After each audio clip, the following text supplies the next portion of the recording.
My name is Brandon, and this is Teen Wolf Tuesday.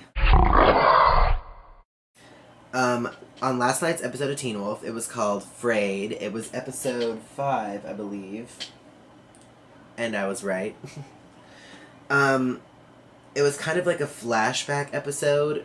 We start off with the whole lacrosse team and the cross country team, I believe, on a bus, and Scott he's hurting. He is hurting from a fight that happened with the Alpha Pack.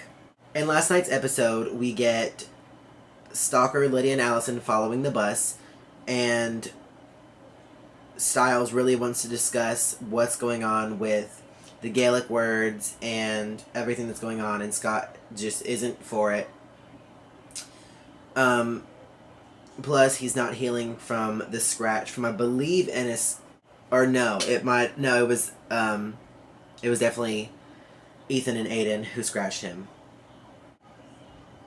Scott is trying to be noble and is trying to save his friend Derek, who shows up to fight with the Alphas as well, with Cora and Boyd and Isaac and Scott and Ennis and Miss Callie. They're all fighting, and she does her, weird toe claw thing, which is really, really gross. And Scott tries to help out Derek by swatting at Ennis's, the back of Ennis's leg, and Ennis falls, taking Derek with him, and they both fall, almost to their death.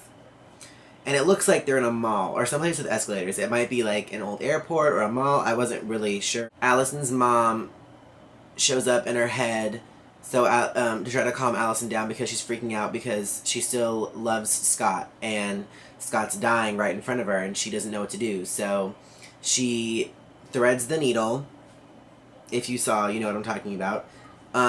Literally and metaphorically, and stitches him back up, and Lydia figures out that the reason he wasn't healing was because he thinks that Derek is dead, and and Derek, I don't think Derek was his alpha, per se. I just think Scott it was the only alpha that Scott knew, so he still had the same respect for him. So when Derek died, Scott was, devastated because he felt like it was his fault, but it really wasn't. And Callie and Aiden take Ennis to Deaton, where we find out that Miss Morell is actually Deaton's sister, his younger sister. Deaton is kind of at a turning point.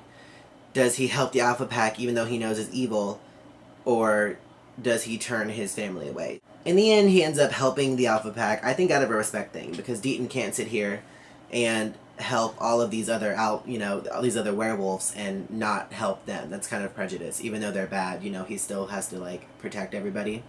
Whatever. While Deaton is, stitching up Ennis, Aiden and Callie go outside, and Deucalion comes in to the office and ends up killing Ennis because he's crazy. He's crazy demon wolf. He can make it thunder and lightning, and that's just not cool with me.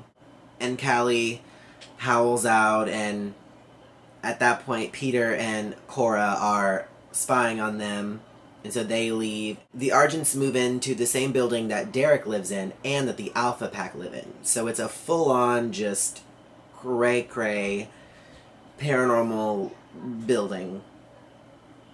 Styles is hilarious this episode. He's hilarious every episode, but I really like him in this one.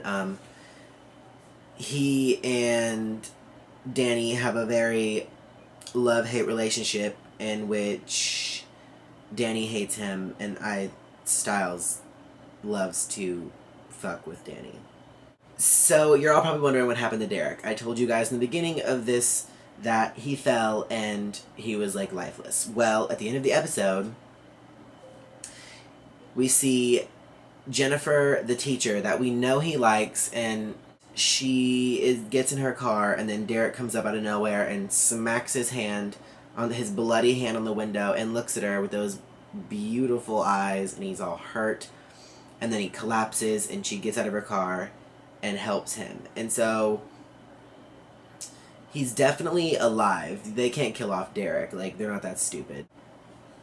So subscribe to me if you want to. You can follow my social media sites.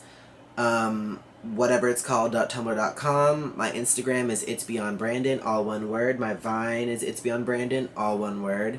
And my Twitter is itsbeyondbrando. Bye!